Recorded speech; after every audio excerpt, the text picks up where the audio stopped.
Thank you for tuning into Hinton Cast. This is Maggie Block. I am the deputy publisher at Hinton Publishing. We are so excited to be sharing these conversations that we had with authors in the Pacific Northwest who belong to communities that have historically been under-invited to share their work, aka the kind of author we publish. Now, I need to let you know that these are conversations that we had in early 2024. There's a number of reasons why we weren't able to get these podcasts out earlier. The number one being that we're a really small team who are trying to accomplish a heck of a lot. That said, these conversations are evergreen. Don't mind us if you hear us talking about something in the present tense that you now know is in the past. The knowledge, the insight, the brilliance of these conversations are going to resonate with you today. And hey, better late than never, right? Without further ado, I'm going to pass the mic back in time to Marcus and myself. Thank you. All right, welcome lovers of literature and storytelling. My name is Marcus Harrison Green, and I am joined by the esteemed, magnificent, marvelous, magnanimous Maggie Block. Maggie, how are you doing today?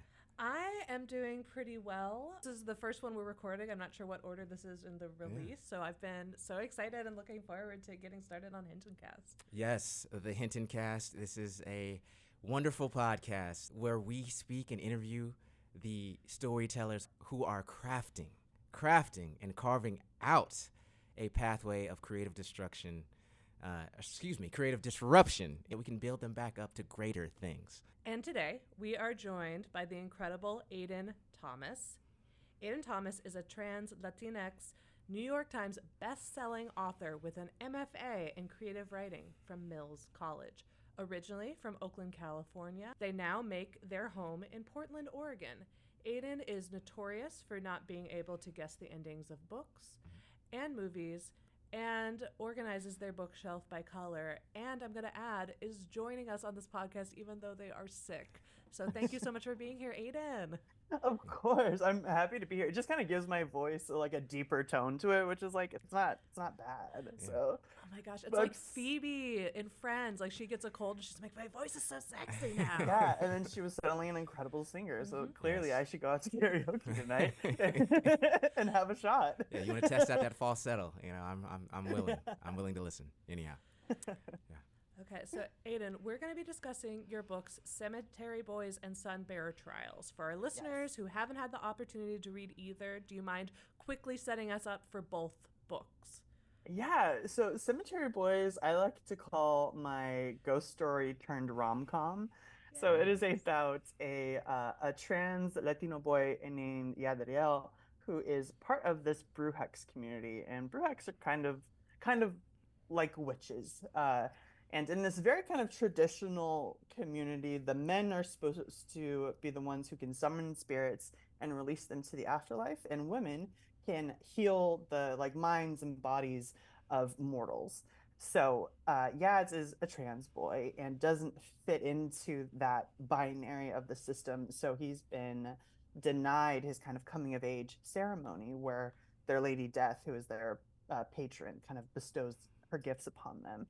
So he and his best friend / cousin Maritza sneak into the church and do the ceremony themselves.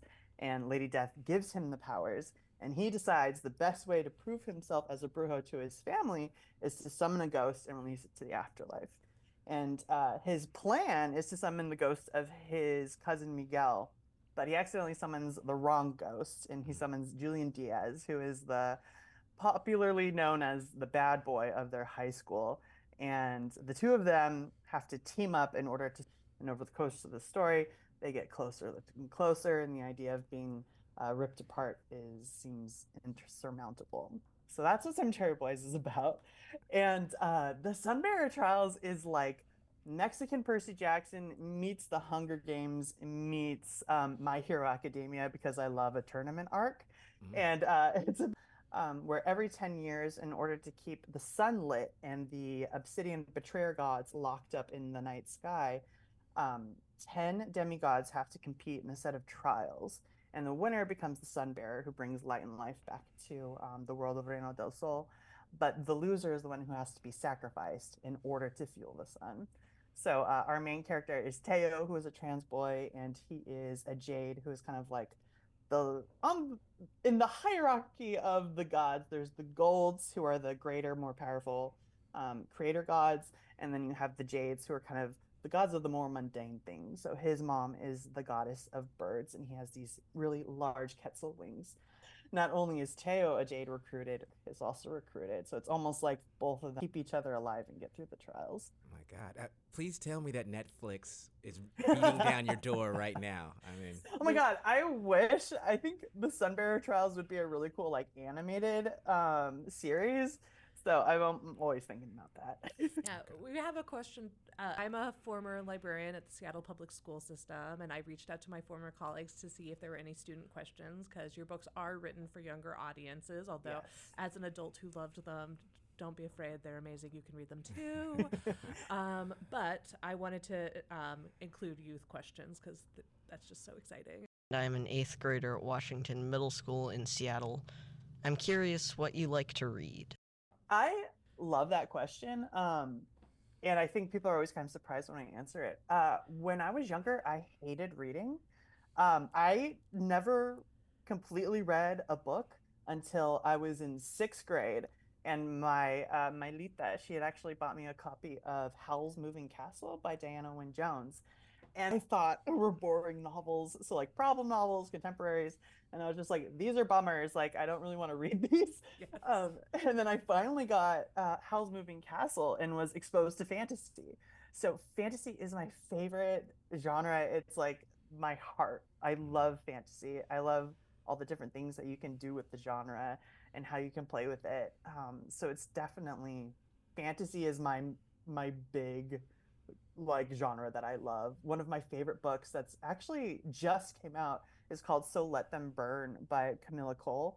And that one, it's like, how do I describe it? It's about Caribbean colonization, but with dragons and girls who can commune and use the powers of gods.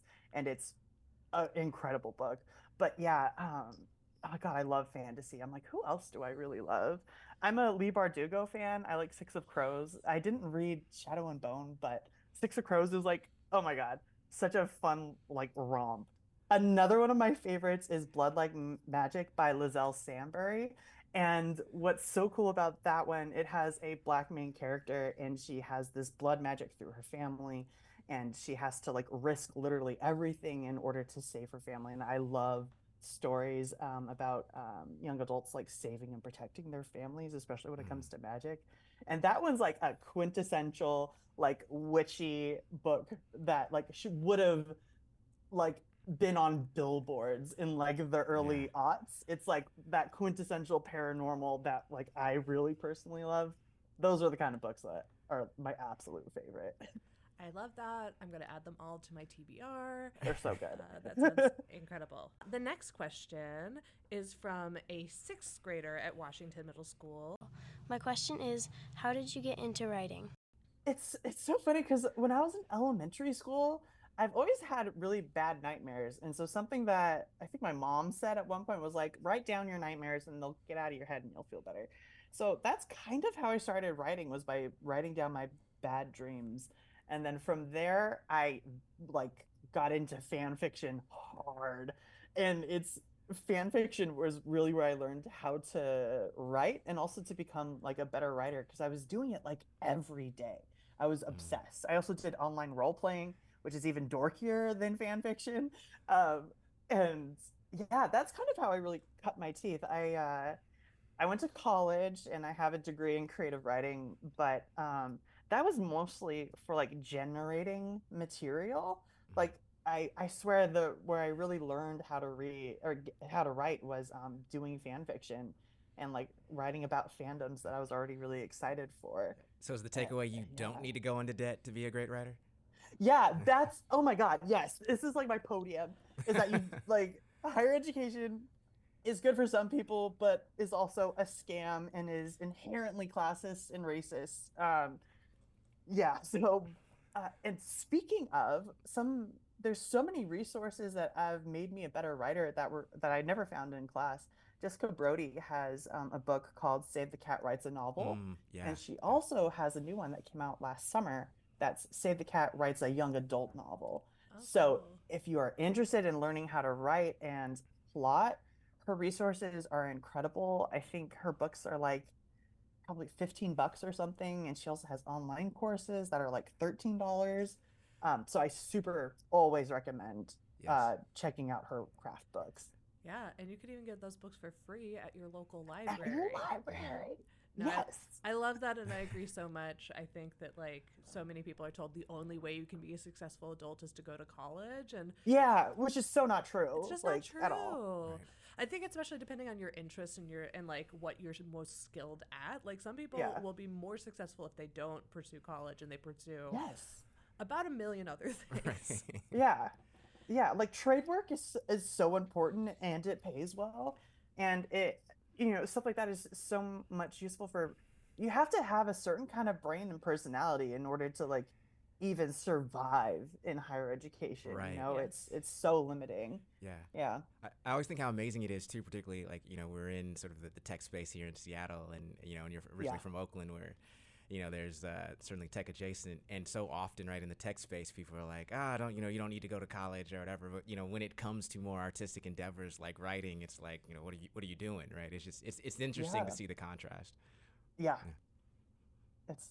It's a yeah, it's just wild the way that as a society we try to put onus on things that can harm people in the long run, especially, I'm over 100K in debt from school, and like I'm a fairly successful author and I have not paid that off, you know. Yeah.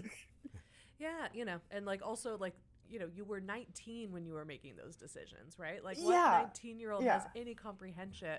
Like also I don't know. I- If everybody else is doing it, you assume that that must be something that's achievable. Yeah, Yeah. it's And I know you're too good to do, but so I will, shameless plug to the listener, buy more of Aiden's books so they can pay off their student loans. yeah, that would be great. I'm really looking forward to the day that finally Yeah, happens. the book covers are also gorgeous. I love the art. Oh my gosh. You'll want to loan them to all of your friends. Like the reasons to buy Aiden's books just kind of go on Yes. and on. I Yes. agree. Endlessly. Anyway. All right, our next question comes from an 8th grader from McClure Middle School. Would you ever want to make your books into a movie or show? If you did, which would be your favorite to see in a film version? In the filmed version. Oh my gosh.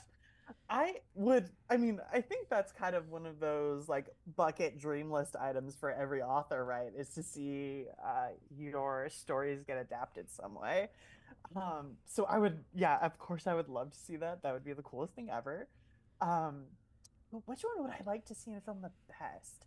I think if it was going to be like live action, I would love to see Cemetery Boys just because there's so much beauty and vibrance of the culture that I really just like took time to show off about that I would really like people to visually see what that looked like. And I also think it would be really cool to find, a young trans Latino boy in order to play Yadril to begin with. That would be incredible.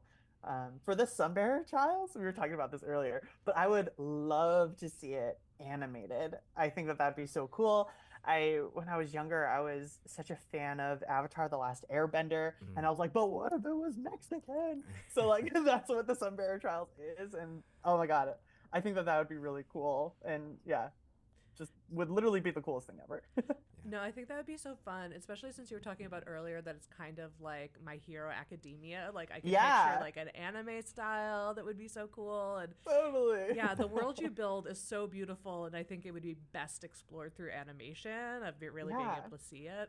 There's actually an anime that's called Onyx Equinox, and it's Mesoamerican fantasy, and Cool. it is beautifully done. It's so cool, and it has like actual like gods and DOCs in it.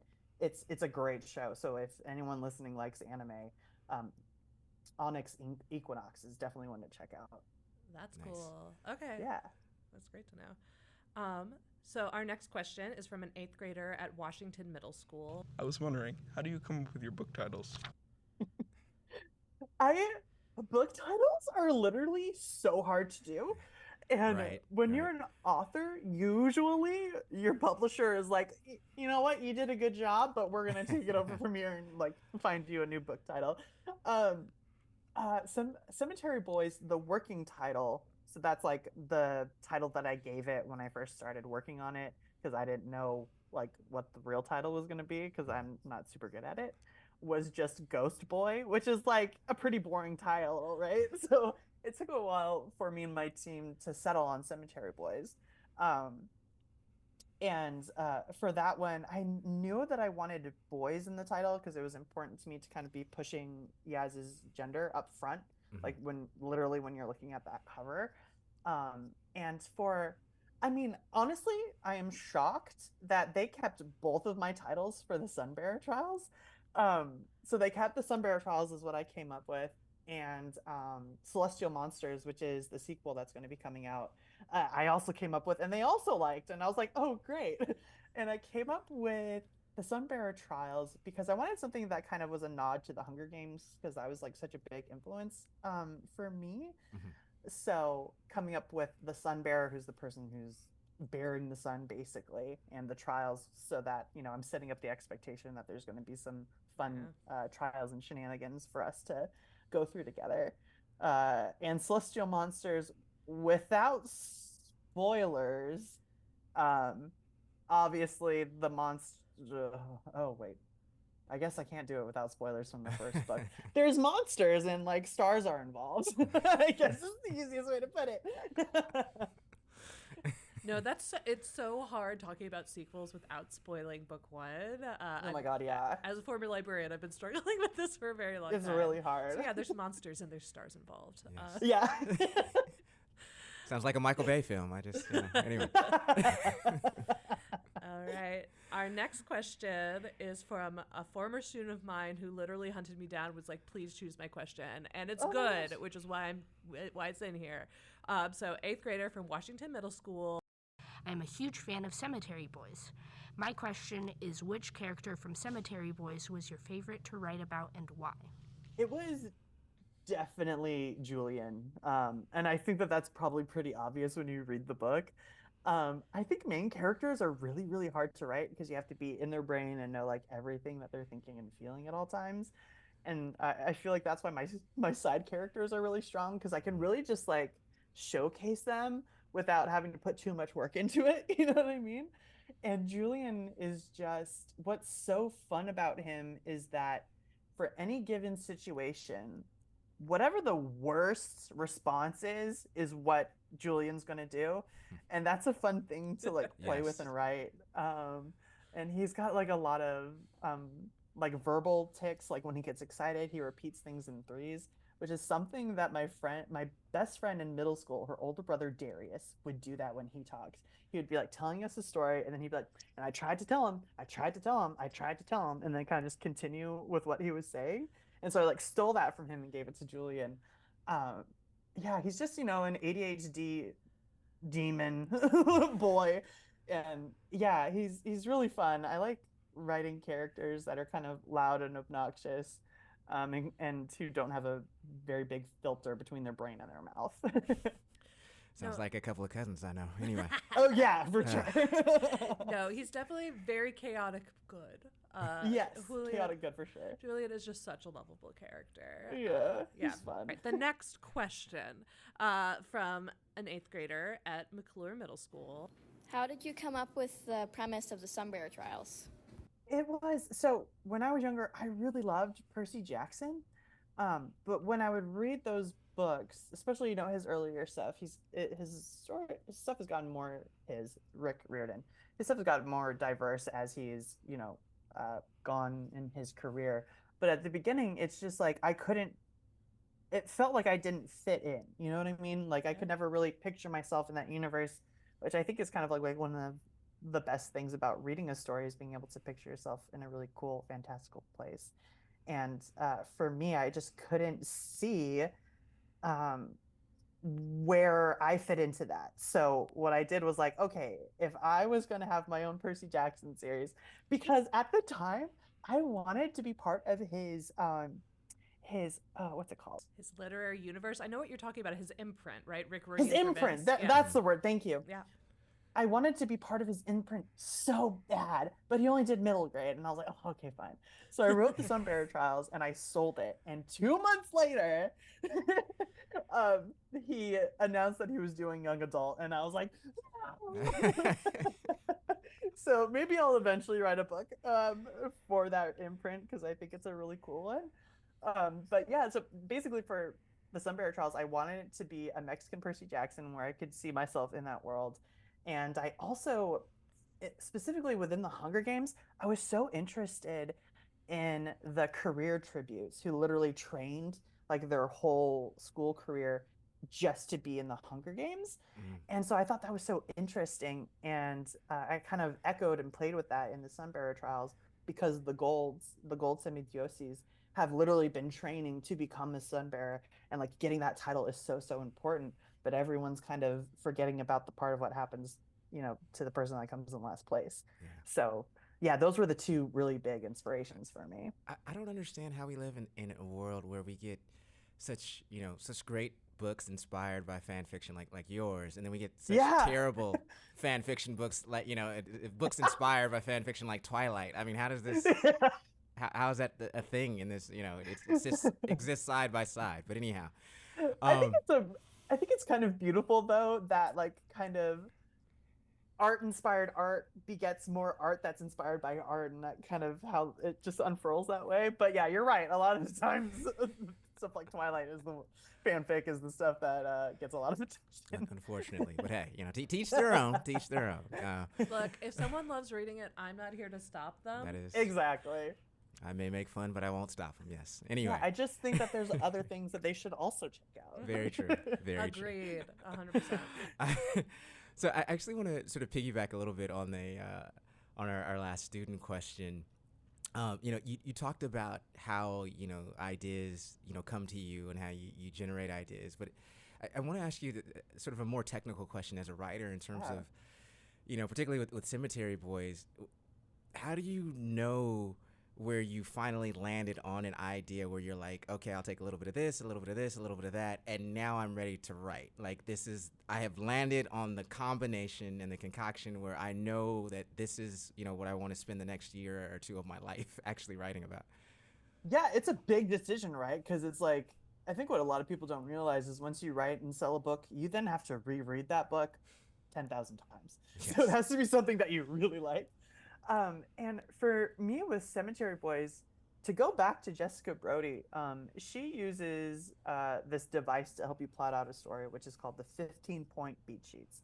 And it's basically this idea that in westernized storytelling specifically, there's these 15 kind of plot points that kind of happen in any kind of story that you read or watch. And so what I do is I take that form with those 15 beats, and if I can fill out each of those 15 lines, I know that I have a story that is book shaped, is what I call it.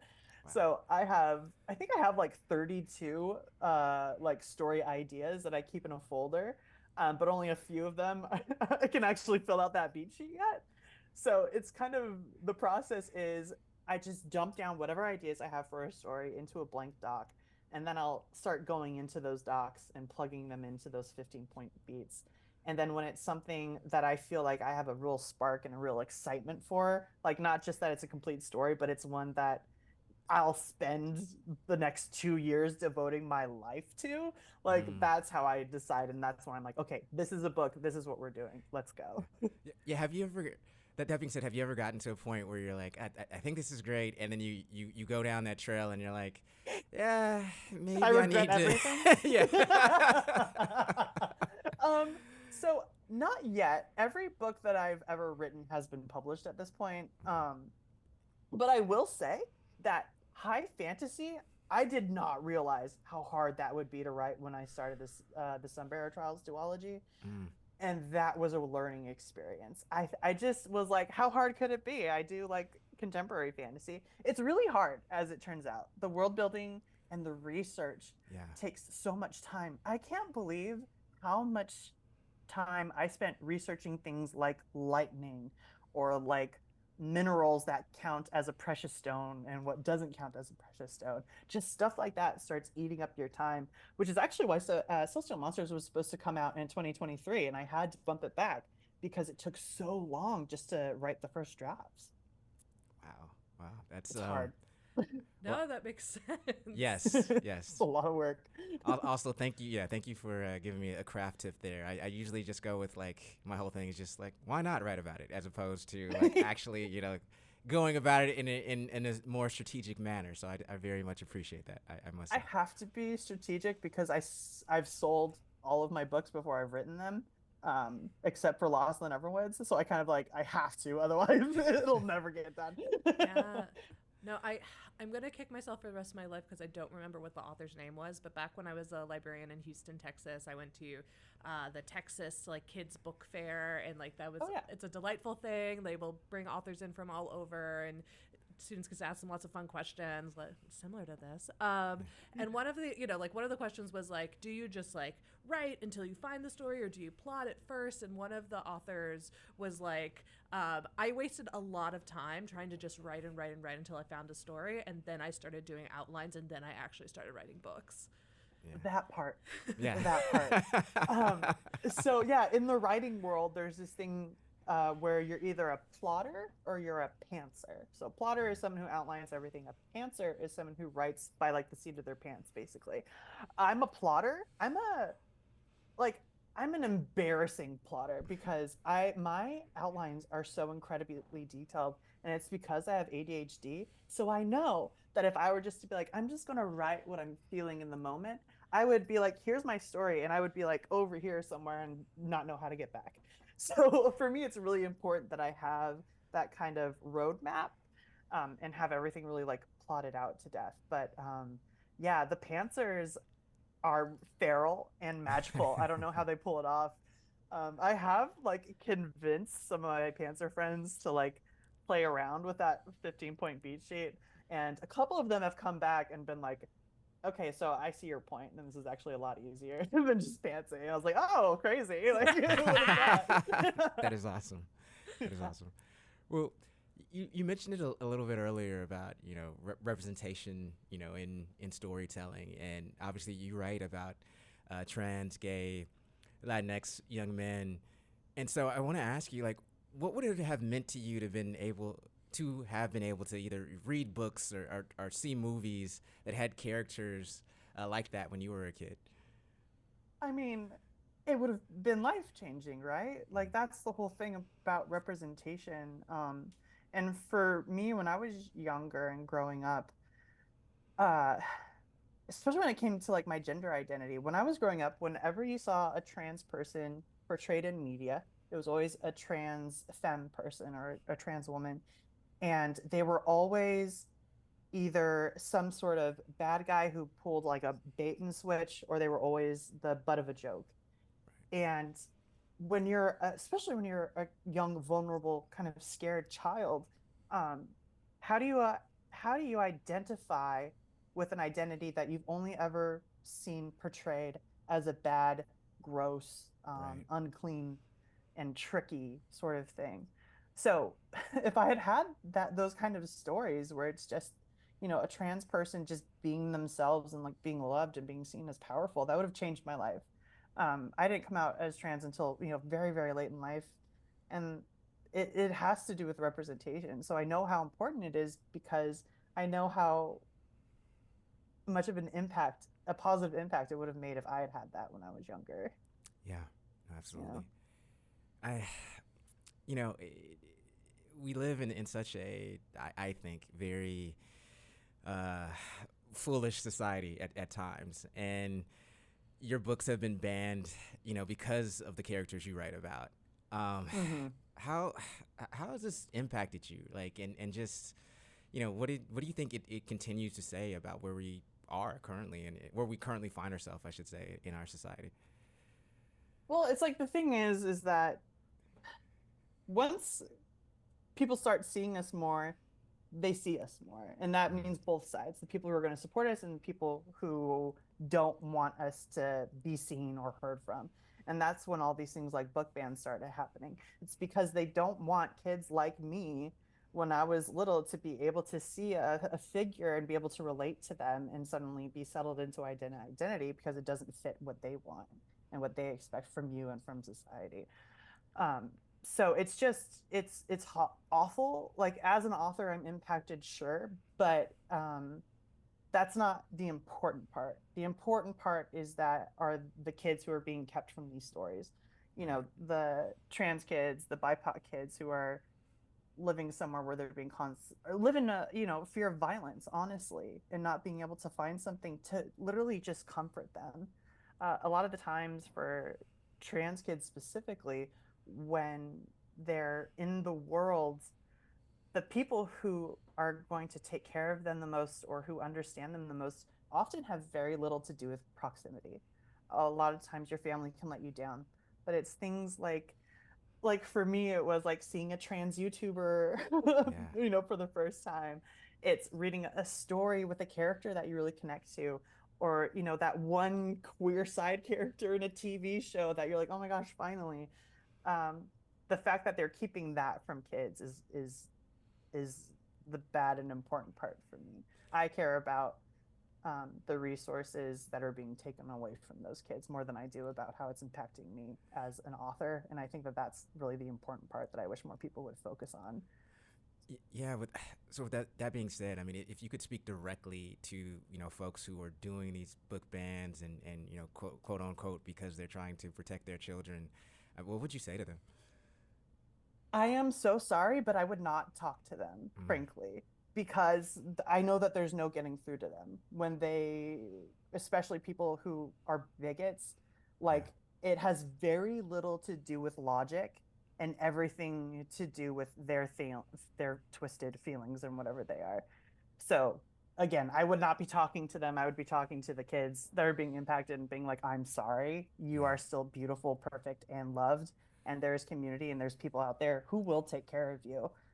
Even though the senator of your state clearly won't. yeah. Extremely well said. Extremely well said. No, thank you for Yeah. that. I think a lot of times we assume that like we're very logical creatures, like because we Oh have yeah. shoes and apartments, we think that like we are just like the smartest creatures on the planet. And so many of these decisions and so many of these like deep baked beliefs are fully emotional. So I Oh completely yeah. agree with you. There's no Yeah. Yeah. arguing Yeah, with there's it. no logic there. You kind of just have to like accept that. Yes. But Yes. yeah, but I agree. And just to like, you know, as a former youth worker, I just want to echo like there are so many people out here who will love you unconditionally. Like Oh my god, yeah. if you're Right. hearing this podcast and you wish that you could find Aiden's book in your library, the Brooklyn Public Library will give you a virtual library card and you can check it out Heck yeah. on your phone. Yeah. And yeah, the world is filled with people who care about you and love you just the way you are. Absolutely. Yeah, I was just, not to belabor this issue, but like, just as you were talking, it reminded me of a quote by James Baldwin, and he talked about, one of the reasons that he wrote was so, folks who are dealing with, some type of adversity or some type of tragedy or some type of issue in their life could go back and they could rummage through his words and they could find comfort and find love and find peace. And just thinking about your writing and what you do, Aiden, very much is in that spirit. And Oh my god. so Me being in the same sentence as James Baldwin, I'm like sweating. Thank you. That's what we're here for at the Hinton Cast. But anyhow, I want to ask you, the love stories in both of your books, they're just, so compelling and heartfelt. And do you think all of your books will feature romance? And why is it so important, for you to feature, romance in your books and relationships, I should say, that are very, authentic, even in this, sort of fantasy backdrop? Yeah, it's so funny. I love, obviously. And so I love having a romantic subplot. It's very funny because my poor editor, I'm demisexual, so like I'm not like the romance takes a while for me to kick in. So my poor editor will like give me feedback on a draft and be like, "Hey, could they kiss before the end of this book, and I'm like, they were just holding hands. Like, what do you want? Like, that's raunchy enough as it is, Right. isn't it? It's like so the end that's of always- it's like the end of Sleepless in Seattle. Every book, right, where they just Exactly, did they actually get exactly. together? I don't, no. Exactly. So it's funny because I really like writing romance, but I think I'm a little bit bad at it. Like I'm trying to get better. But I would love to talk about Cemetery Boys specifically with that one because for me, when I was picking who the ghost and who the love interest was going to be for Yadriel, they had to be bringing out the best parts of Yad's, and also providing Yads with some stuff that he hasn't been given by the other people in his life. So for me, it was super important that Julian, as soon as he learned what Yads' pronouns were, like didn't took 1 second to rearrange his brain, and then good, this is how we do it. And that even though Julian is a gay boy, he doesn't have any hangups or confusion about his own sexuality because he is dating a trans boy was another really important part. But I think the most important part about their relationship as romantic partners is that Julian is showing Yads that being loved doesn't have to be complicated, and it doesn't have to come with terms or footnotes. It was really important to me that Julian was attracted to Yads and loved Yads for exactly who he was, without any need of like concessions or being like, oh, and because of whatever his sexual identity was, so that was so super important to me. That was a big focus for me when I was writing Cemetery Boys. That's so beautiful, and that's such an important thing for especially gender nonconforming young people to hear. Like, I took a huge breath when you said that. Like, Talk to you all day. I just want to say. We're gonna try. We're gonna do our best. Okay. In Cemetery Boys, Yadriel's main struggle is that his family doesn't know how to fit him into the binary roles they think of as traditional to either bruja or a brujo. Something that has stayed with me from the text is when Julian challenges the idea that such roles are traditional. I have a quote in here. Do you mind reading it? Yeah. There's no way y'all have been around for thousands of years without there being one person not fitting into the men are this and women are that bullshit. Julian sounded so convinced, so sure. His obsidian eyes locked onto Yadriel's. Maybe they hit it, or ran away, or I don't know, something else. But there's no way you're the first, Yads. Can you share what inspired you to challenge the tradition of gender roles in Mexican culture? And if I also am asking you to write some fan fiction of like, what do you envision when you look at the history of the Brujex culture? Yeah, so, gosh, there's so much machismo within the Latinx identity, and it's because we've had gender norms forced upon us because of colonization. Many cultures, I would even say most cultures, were a lot more queer before white colonizers came. And, Mexican folks, Latin American folks were huge victims of that.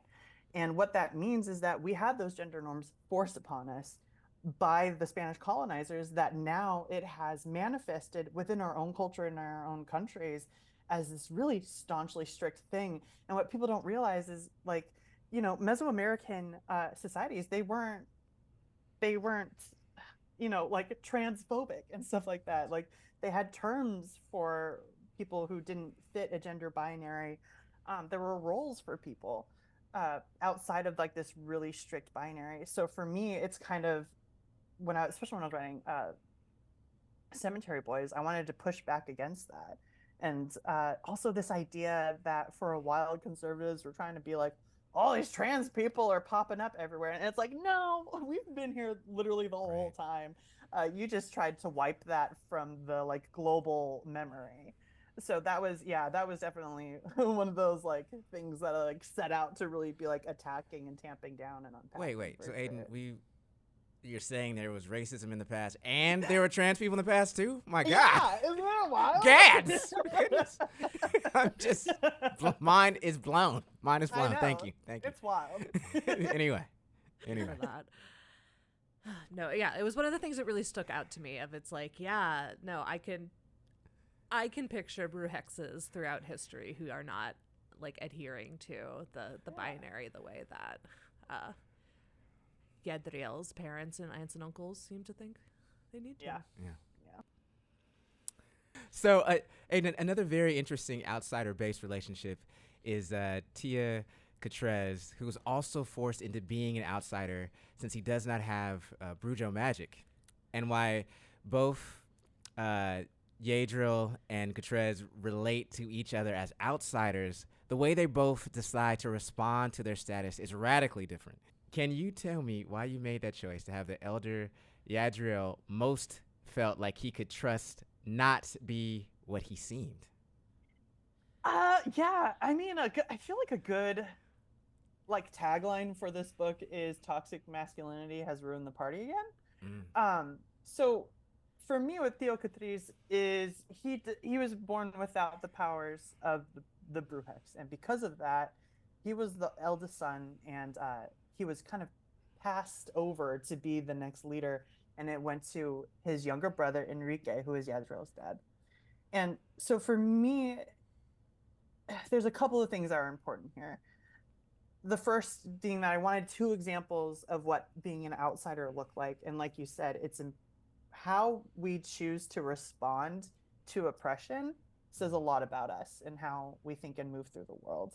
So Catrice is right in that he shouldn't, have been ousted from a part of his identity and his community. And when you are, especially from my personal experience as a Latin American heritage, losing your family and like not being a part of your family is the end of the world. Even though you don't like share the same ideals with your family or whatever, family bonds are very important. Yeah. And so he kind of got kicked while he was down. He experienced this really horrible thing of not being able to have these powers that literally everybody else has. And then his response to it. Are we talking about spoilers, or should I try to keep it as like non-spoiler as possible? I think whatever you want to do, since it is your work. Okay. So we'll just say there's about to be a spoiler, and so there's about to be a spoiler. So like skip forward like 30 seconds if you want to miss it. Yes. Yes. So while Yads and his response to do that is to go out and to kind of prove himself and to find a way for him to fit into that community and to build a community around it, Tio Catrice decides that he is going to take that power if they're not going to give it to him. And obviously he starts doing some dark magic in order to get himself the powers that he's been denied this whole time. And he just has such a chip on his shoulder that it drives him into doing this. And like obviously Tio Catrice should not be doing this, point blank period, but you can see why. And another important part for it was I love villains, and I think one of the worst villains I've ever kind of encountered in contemporary media is in the movie Tangled. Mother Gothel is the bad person, and she is literally the person who is taking care of Rapunzel for her whole life. So Rapunzel's whole life, she's never known that her worst enemy is the woman who's been taking care of her. So that was something I really wanted to play with. And no one has ever figured this out organically, but Tio Catrice, I got Catrice from the word cicatriz, which means scar in Spanish. And he is Scar from The Lion King. And no one has, I thought that was such a cool, like, deep dive connection I made, but no one's ever picked up on it. I had but yeah, no idea. Again, I know. And Scar is another, victim of toxic masculinity, frankly. So that was why I wanted to shape it that way. I wanted to show what oppression looks like, because it can have two different results. Right. Yeah. And that sometimes the people who you trust the most aren't trustworthy, and that's a really sad but accurate reality that young people go through. Yeah. So I would love to know, how did you learn about Mexican mythology, and how did you adapt it into a YA fantasy adventure? What did you leave as unchanged as possible, and what did you take the most creative liberties with? Yeah, that's such a good question. So I've experienced this with a lot of my Latino friends who also write books, it's like we have an understanding of our culture that we have learned just from our family, and it's like we know what things are and kind of how we do things, but a lot of stuff that we don't know is the origins. So like where these practices came from. So a lot of mine came from that. Like the Sunbearer trials is sort of an echo of a ceremony that would happen where new fire was brought to the cities. So it was kind of a spin-off of that. But for specifically for the Sunbearer trials, I really wanted it to be more of a reflection of my contemporary relationship to my family's Mexican heritage. And what that means is that a lot of the cities within the Sunbearer trials are inspired by real cities in Mexico. Uh, for example, Desi, his family runs runs a city in the middle of the desert. Uh, his mom is the goddess of love, and it's an echo of Zacatecas because there's buildings that are made out of this really beautiful pink clay. It's one of the things that Zacatecas is like known for, and so I put that into like Desi's home city. Um, Quetzalán, I kind of based off of Mexico City a bit. So it's kind of like stealing more of the contemporary stuff. Like that's why there's a goddess. My goddess of the hearth is like pan dulce because like sweet bread is obviously like what is more like heartwarming than that, and like having my mala suerte being the god of bad luck. So while it's like there's some inspiration for Mesoamerican mythology, a lot of it is just kind of like the contemporary stuff. And that was just so much fun. It was so much fun to find these details from Mexico and be able to like push them into my story. So yeah, so that was kind of the big inspiration. And another thing that I had to do was that like I wanted to create a whole pantheon of gods, but I didn't know how that worked. And I actually watched a bunch of the Green Brothers have a YouTube channel called Crash Course, and they have one that's specifically about mythology. And they had this whole episode that was about pantheons. And so I learned about different pantheons of gods and different cultures and how they are inspired by not only like the physical location, but also kind of the morals and ethics of that society. So that's why I kind of had the main god be a sun god, because in South America, the sun is so important to a society being able to function that like yeah, so that's why I made Sol the head god. And it was just really, I just had so much fun with it. Like that Crash Course series I think had like 32 videos, and I watched them all over the course of 3 days to like really learn from a bunch of different ancient societies of just like how to really formulate this world and have it feel authentic but also very lived in, and just very inspired by Mexico. And oh god, it was that was the most fun part. But like I was talking about earlier, so much research, so much research. Yeah, the majority of my science learning has been conducted by Crash Course, so I feel you on that. Crash Course is incredible. Also, if you're listening to this and you're a young adult, they have a whole series on college, and whether they have videos on whether or not college is right for you, finding community when you're at college, like all of these, finding scholarships and stuff, all these topics that they really don't teach you, or a lot of uh, kids don't have like the social collateral for, because like my family, me and my sister are the first ones to go to college. So like my parents didn't know anything about how to get into college or to apply to it. So yeah, Crash Course is, yeah, I'm just plugging Crash Course at this point. It's an incredible resource and you should definitely check it out. My boyfriend is in accounting school and like has been assigned to watch some of the courses on there, like Wow. accounting grad school, like you know what I mean? Oh, So it's wow. great. Once again, people of the internet, we would like to thank John and Hank Green for everything that they've Yes. done to make it a more positive place. Yes. Amazing. Yeah, absolutely. Um, I would like to ask you a question on craft while we have Yeah. you here. You write such just fully textured characters, right? I mean, they just feel real, even though they're in, again, this fantasy backdrops. So how are you forging these characters? Like, are you modeling them after real people in your life, or do they just, emerge organically during the writing process? How do you land on a character? This is a really fun craft question. Because typically when you ask a professional, like, how do I plot a book? The easiest way to plot a book is to come up with the plot, the actual story, and then come up with the characters. I like making my life difficult, and I always come up with the characters first. And then I have to like figure out how to shoehorn these two characters into a Right. plot that works together. And it's a really difficult way of doing it. But it's because I am so much more drawn to character than I am to a premise. Like the premise is like the fun and the like pretty colors and like glitter you get to throw on the story. But the characters are the real heart of it. Yeah. So yeah, I've always come up with the characters first, and then I'm like, okay, well, how do I put them into a plot now?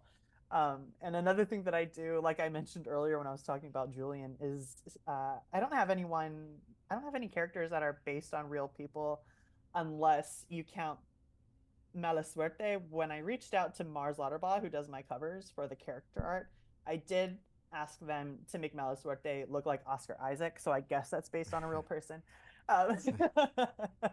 Um, but it's really just kind of stealing verbal tics and kind of traits that people I see in real life, and if I think it's interesting, I like steal it and log it away in my brain, and it's really just adding like flavor to characters to make them sound and act different from everyone else.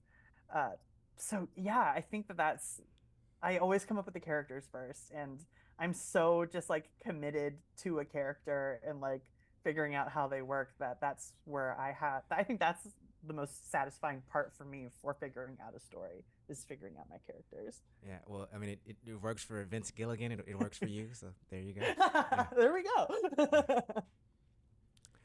So, secondly, just another craft question, really quickly, is, I mean, the publishing industry, as we know, I just actually saw American Fiction not too long ago, and we know that the publishing industry certainly can work at times to sort of dull and make a writer engage in self-censorship, in order to, quote unquote, be successful commercially.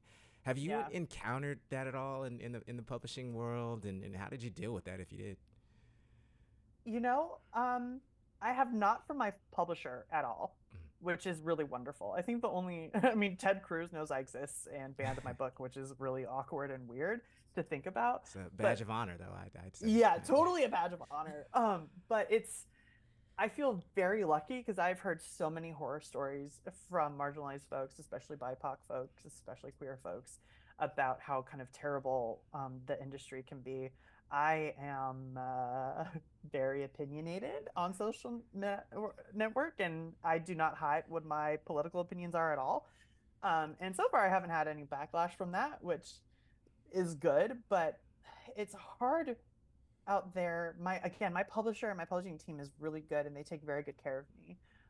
But there's publishers out there who I know of one right now that I can't talk on because it's not my story. Mhm. But I know of a very well-known marginalized author who is getting backlash from their publisher for being anti-genocide on their social media. So it happens. And, HarperCollins recently went on strike because they weren't treating their people well. It happens all the time. And it's really unfortunate, and it's really frustrating. But the truth of the matter is that, publishing is a big industry that makes a lot of money, which means that there's people in positions of power that have a lot of money and look a certain way and are a part of a certain part of society that comes with having a lot of money and being white and successful. And that trickles down to a lot of other authors sometimes. And it's heartbreaking because most of the time, it's not the editors and it's not, your publicist or anything like that. It's the people in the highest positions of powers that make these decisions and have the ability to cause the most harm, for sure. Yeah, definitely. Yeah.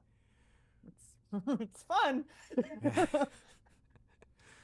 Okay, I'm gonna finish off talking about books with two more student questions. Oh, yes. So, an 8th grader from McClure Middle School. First of all, you're my favorite author ever. And second of all, do you listen to music while you write? If so, what do you listen to? Oh my gosh, yeah, I was just talking about this the other day with Chloe Gong and Camilla Cole. I love listening to music when I write because music is so evocative, especially when it comes to emotion. I make playlists for all of my books. I think Cemetery Boys and Lost in the Neverwoods, at the very least, are on my Spotify. Sunbearer Trials might be up there too. But I love having music that fits a scene or fits a character type. So if I'm like in someone's head and trying to like figure out what that character is doing in that scene, I put on music that I think evokes their spirit. And if I am writing like a cool action scene, I like listen to the first Spider-Verse soundtrack over and over again because it's like, Yeah. what's up, Danger? Like, are you kidding me? Yeah. That's like Love one of the that, love that. coolest. Like, that's like a battle-ready song if I've ever heard it. So yeah, it's so funny because I feel like a lot of authors, um, when when they're like, oh, when I listen to music while I'm writing, I need it to be gentle piano music without lyrics. But I'm like, no, I need lyrics. I need huge beats. I want it loud and like blaring in my ears. So yeah, oh my God, I listen to a bunch of different kinds of music too. It just whatever suits the story at the time. I have pretty bad taste in music, and I love reggaeton, so there's a lot of that. Art is subjective. Yes. Is there such a Agree. thing as bad music? I don't know. Okay, and then our last student question is from an 8th grader at McClure Middle School. When is your next book coming out? Oh my gosh, such a good question. So, Celestial Monsters, the sequel to the Sunbearer Trials, and the conclusion of the duology is coming out September 3rd, 2024. This year. I mean, come on, until the end of January? Oh, So I exciting. can't wait. I feel like I've been working on this book my whole life. I'm like so excited for people to read it. I cannot wait. Yeah, there's so many things where I was trying to write a question. I was like, no, they're gonna get to that in Sunbearer Trial or in Celestial Monsters. Like, Yeah. I have so many questions about Zio, and I know we're gonna get into it. Oh my Yes. God. There's a lot of secrets and twists that I'm trying to keep secret until readers like literally turn to that first page. So we're going to be sending out advanced reader copies soon, and I think I'm going to like type up a little letter, kind of like gently pleading with them, being like, "Hey, there's like if you can just not spoil these like 3 points, I would really Yeah. appreciate it." Because I want people to experience it organically. Well, if you want to send, an arc our way, we won't say I will no. gladly as soon as they're ready. They went to copy edits on Monday. So Oh, wow. Okay. 2 days ago. They're Awesome. coming. We're in it. We're Yes, absolutely yes. in it. Okay, that is very exciting. Well, we want to finish up with a question that we call apropos of nothing, which, as you could, probably decipher, it has absolutely nothing to do with anything that we've talked about so far. I'm thrilled. But I'm asking in the spirit of my 65-year-old father who cares nothing about literature, but he loves his sports. And so Yeah. I want to know, you're originally from Oaktown, Oakland, California, home also of Marshawn Lynch and some other folks, some other great athletes, Ricky Henderson. I think that there's not a person in Oakland I don't know who somehow is in some home or apartment owned by Ricky Henderson. But anyway, I want to ask, you all are losing your sports teams. You lost the Golden State Warriors to San Francisco. Grant you, I'm a LeBron fan, so I hated that team for a quarter of my life. But neither here nor there. Neither here nor there. You lost the Oakland Raiders. They're now in Las Vegas. You're losing the Athletics. So what is in the world is going on in Oakland? Is it something in the water? Is it the gentrification? What's going on?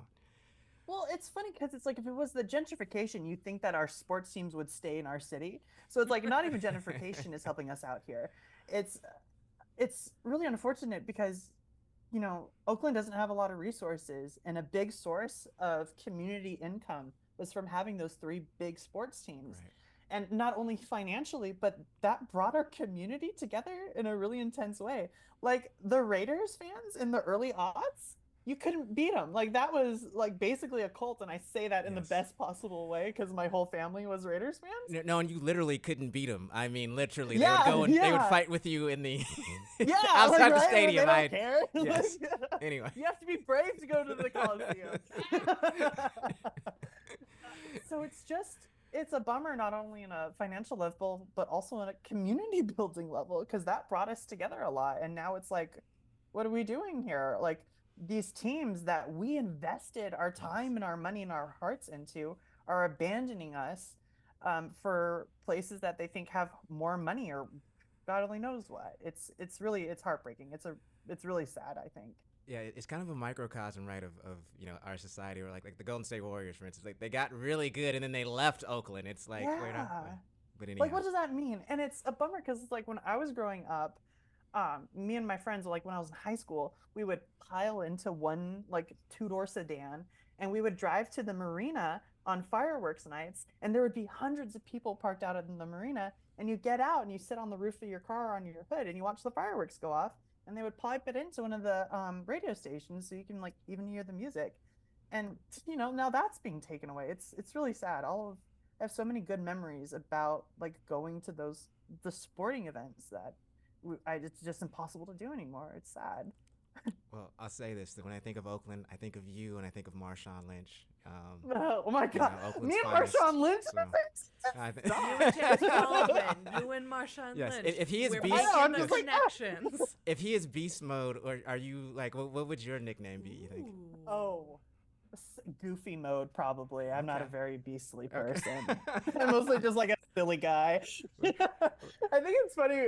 A lot of times people can be very like nervous to meet me, but I feel like as soon as I open up my mouth, they're like, "Oh, he's just a guy," and I'm like, "Yeah, I'm just." Well, that definitely came through in our interview today. But you are not just a guy. I'll say you are a magnificent human being who we were so fortunate to talk to. Seriously, Oh Aiden. my gosh, thank you so much. This um, was so much fun. You guys are wonderful, and also those student questions were fantastic. I loved them. Right? Aren't Seattle Public School students just the best? Yes. Heck yeah, the best. The youth the are going to best. save us, and My God you're knows so we right. need saving. So anyway, It's We true. really do. We really do. Thank you so much. We really appreciate you. And we are so excited for Celestial Monsters. yes. Yeah, thank you so much. I'm also very excited, and yeah, this was wonderful.